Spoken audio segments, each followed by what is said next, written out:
to Stories by the Fire. I'm Wildfire, and today we'll be reading The Adult Who Cried Wolf. Before we settle in with our story, remember to like and subscribe for my algorithm, for your algorithm, and to keep me encouraged. That being said, grab your comfort beverage if you can. Mine is chamomile tea with honey today, and enjoy the story. The Adult Who Cried Wolf is part of a series by Katydid called The Boy Who Cried Wolf, and is rated G for general audiences. This is a My Hero Academia genfic. Neither I nor the author own My Hero Academia or its characters. Summary. Izuku Midoriya's homeroom teacher at Aldera has been experiencing some unusual incidents ever since Izuku's father found out about the bullying. Daisuke Nakanishi had been a bully during high school, and he was unusual among bullies in that he would admit it. The Nakanishi family was full of small-time crooks. His parents had outright encouraged him to steal from other students. Their protection from consequences had emboldened him until he'd landed in juvie. After that, he'd learned a lesson about subtlety. During his imprisonment, he'd been the model teenager, always eager to suck up to the adults. As a result, they'd believed him when he'd blamed his crimes on other teens. Daisuke had a minor quirk that allowed him to tell if someone else believed his lies or not. It was very useful in crafting his lies and adjusting to his audience. The juvenile detention center had even elevated him to an assistant teacher. With letters of recommendation praising his gift for working with troubled teenagers, he'd become a teacher at Aldera Middle School. As it turned out, being a bully could be a useful skill in an unethical teacher's arsenal. Every year, Daisuke identified the weakest student in his class to torment. Having a scapegoat allowed him to win the popular kids' approval and made the others too scared to defy him. This year, Izuku Midoriya had been an easy pick. The kid was quirkless. He was shy, prone to mumbling, and had no friends. Really, he'd have been bullied either way. Daisuke just made certain it was worse. Every single class had at least one jab at Izuku's flaws. He'd devoted entire lectures to the uselessness of quirkless people. These days, Daisuke only had to raise an eyebrow at Izuku, and the whole class started laughing. Unfortunately, this had led to a parent-teacher conference with an angry Izuku Midoriya. But Daisuke remained unfazed. It wasn't the first time a parent had come to the defense of one of his targets. He knew the principal of Aldera Middle School would back him up and vehemently refuse to see any bullying. Her knuckles turning white around her purse, Izuku growled, "I saw a copy of your last lecture slides. I've never seen such a pack of lies about quirkless people being physically frailer." Daisuke interrupted. "It's just science. Deku needs to face the facts about his stupid hero dream." "Deku?" Inko's eyes narrowed. Daisuke shrugged. "It's a friendly nickname." He could already tell she didn't believe him, even before his quirk activated, but he didn't care. She was powerless here, and he reveled in it. "That name doesn't sound friendly." Inko's cheeks turned even redder. "Where did you get your so-called facts about quirkless people? From the MLA?" Actually, yes. Daisuke had downloaded his slides from their website. The accurate jab hurt his pride. He rolled his eyes. "Look, lady, maybe you should look inward for the source of Deku's problems. He lacks a father figure. No wonder he grew up to be a wimp. Does your husband even exist? Or did you make up a story about him working in America to cover up the fact that you slept with the whole neighborhood?" Inko sprang to her feet so fast her chair tipped over. Her face crimson, she growled, "I see that it's no use talking to you. I'll take this up with the principal." She stormed out of the room. Daisuke wondered if he'd gone a tad too far. Nah, he could always deny that he'd said it. His boss hated both children and their parents. It would be easy enough to flatter his way out of trouble. Just in case, Daisuke decided to compile a file about Izuku's problems making friends in class and send it to the email on file for Hisashi Midoriya. He made sure to adopt the tone of a concerned and caring teacher. That way, when Inko tried to claim he'd said that she didn't exist, she'd look like a fool. Daisuke considered himself an expert on making other people look like liars. The next day, Izuku showed up at school pale and shaking even more than usual. He stared at his desk and did not respond to even Daisuke's most savage insults.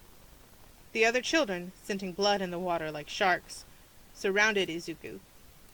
He didn't even react when someone snatched his cherished notebook. To Daisuke's surprise, Katsuki Bakugo, of all people, stomped over and chased off the other kids. In a gruff way, Katsuki growled, "Buzz off! His mom's in the hospital. Just lay off it today. Maybe all of you can go do something useful, like dunk your heads in a bucket of ice-cold water." This meant Daisuke didn't need to worry about Inko coming back to bother him again. He smiled at his good luck. That evening, as Daisuke headed home, he found his car covered in scratches and graffiti with rude words. His blood pressure immediately shot through the roof. His beloved car! The beautiful red Ferrari he'd taken out a loan in someone else's name to pay for! He knew who hated him the most, and had been pressed too far today. A sneaky little brat who didn't know who he'd messed with. Daisuke stormed straight to the principal and demanded punishment for Izuku Midoriya. When called to the principal's office, Izuku cried so hard he could barely stammer out a denial. Then he mumbled something about Kachan. Katsuki Bakugo arrived a few minutes later to say, "It couldn't have been Deku. He's staying at my place, so my mom had me walk home with him. I was with him from the moment class ended." Daisuke's heart sank. This was bad. Katsuki was the golden boy of Aldera, the only person the principal listened to more than the teachers. Katsuki concluded, "Anyway, do you even think the nerd knows half those bad words?" This was such a convincing argument that even Daisuke wondered if it could have been someone else. He had a lot of enemies. Stupid, stammering Deku wasn't smart enough to pull this stunt off. The next day, Daisuke took the bus to school, and was in a bad mood about it. He'd already decided to give his class a special lesson on the hero business, specifically how no one without a quirk had ever become a hero or ever would.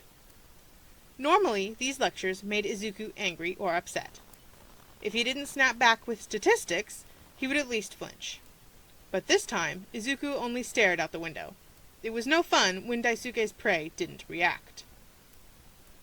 Daisuke got more and more annoyed, until he walked over and slammed his hand on Izuku's desk. "Midoriya, am I boring you? With such a short attention span, I can't understand how you would ever believe you're ever getting into a prestigious school like UA." The class tittered. Izuku only said flatly, "I'm not planning to go to UA. I don't believe in heroes any longer." He stared at Daisuke's hand. As Izuku stared, something strange happened. Daisuke felt a sudden lancing pain through his palm. When he raised his hand, it was blistering with burns. Howling, he ran out of the classroom. Marching around and waving his bandaged hand, Daisuke growled, "That quirkless freak did something to me." Seated behind the desk, the principal frowned. "How could he have caused your burn? The entire class saw that he never touched you. He's quirkless." "Maybe he's faking it." "Why would anyone fake not having a quirk?" That was a very good question. Daisuke paused. "Or he's a late bloomer. Can we have him tested?" "Not without his permission." "Then I'll suspend him if he doesn't agree.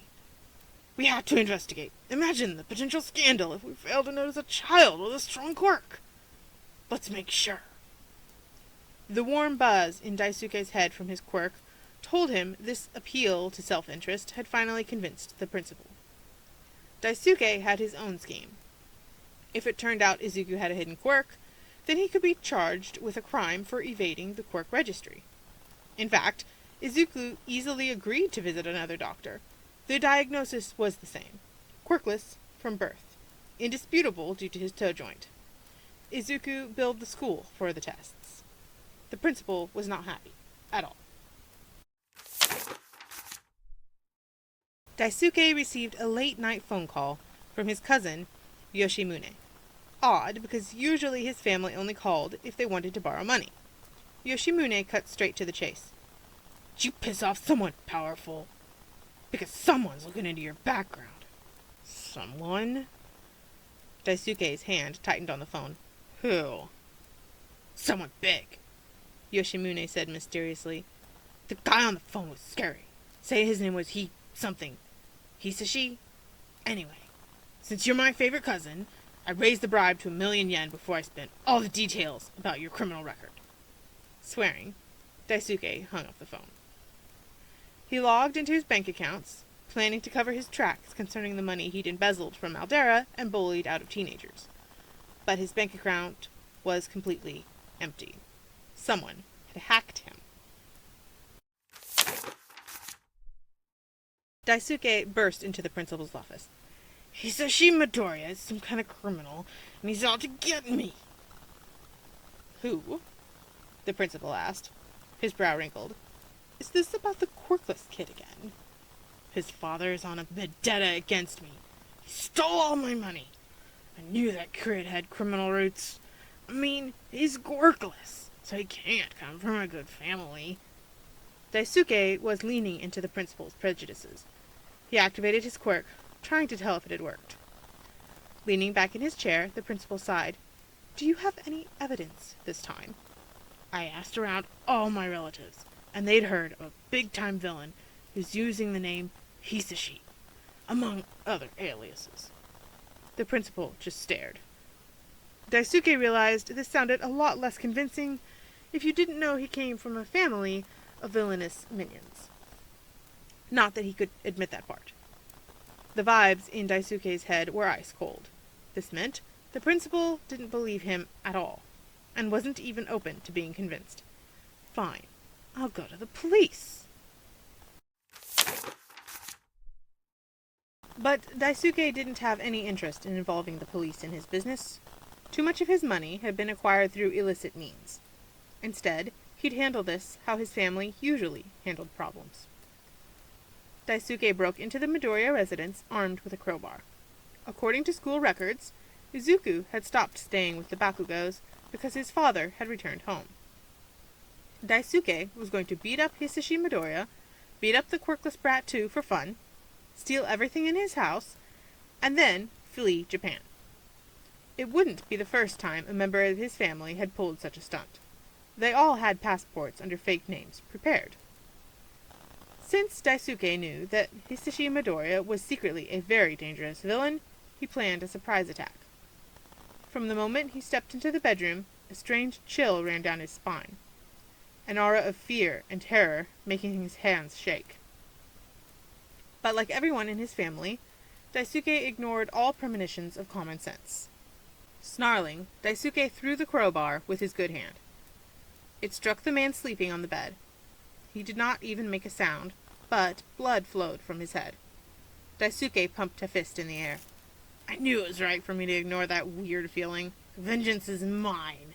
Just wait till I brag to my entire family about how I took down a major villain. First, I need to find that brat. Electricity struck Daisuke from behind, and he fell over, unconscious. When Daisuke awoke, he'd been handcuffed to a radiator. Izuku Midoriya stood over him, holding a taser. Don't try anything. The police are on the way. For once, Izuku sounded cold and confident instead of mumbly. I even had to call an ambulance for my father, since you were too inept to kill him. Fortunately, he didn't seem likely to survive. Daisuke blinked, trying to figure out the meaning of the strange words. You set me up? He thrashed against his bonds. To kill your own father? But why? That sperm donor is no father of mine. Izuku's eyes burned. He abandoned us after I was diagnosed as quirkless. We were happy with him off in America. Then you sent him an email revealing that I'd been bullied. And Sashi's enormous ego couldn't handle having an inferior son. So he came back and pushed my mom down the stairs.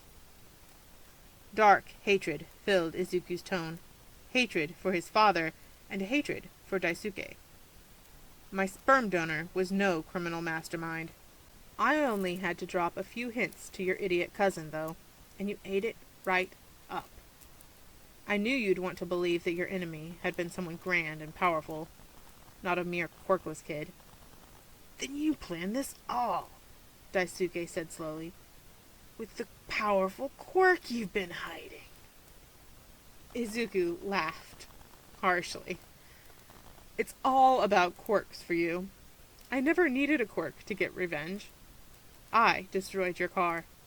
Kachan lied as my alibi because his mom told him to walk me home from school, and he didn't do it. But he didn't want to get in trouble. He didn't think I'd done it either. He always underestimates me. It was easy for me to heat up my desk in advance before you touched it. I knew how you'd menace me. You're absurdly predictable. An online friend, T, helped me hack your bank account in exchange for a favor. I'll be putting the money to good use, getting my revenge on the rest of Aldera. Thanks for being so gullible. Because of you, I could punish my father without ever dirtying my own hands. I'm just the tragic victim attacked by a horrible criminal. Daisuke swore and yanked harder on the cuffs. You'll never get away with this, you stupid Deku. Aren't you wondering why I'm telling you this? Izuku asked sweetly. Daisuke froze.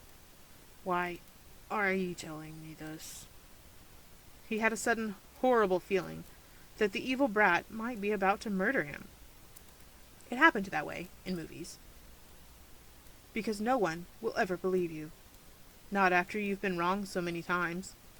Not when I have records of your past misdeeds. And I understand quirk urges. For you, with your ability to tell if someone else buys your lies, never being believed will drive you mad. It's the worst thing I could do to you, besides the part where you're going to jail for murder. Izuku's smile widened. Go ahead, tell everyone that silly, stuttering Deku is a villain. See what happens. Sirens approached the house. As soon as the police arrived, Izuku collapsed into an impressive puddle of tears.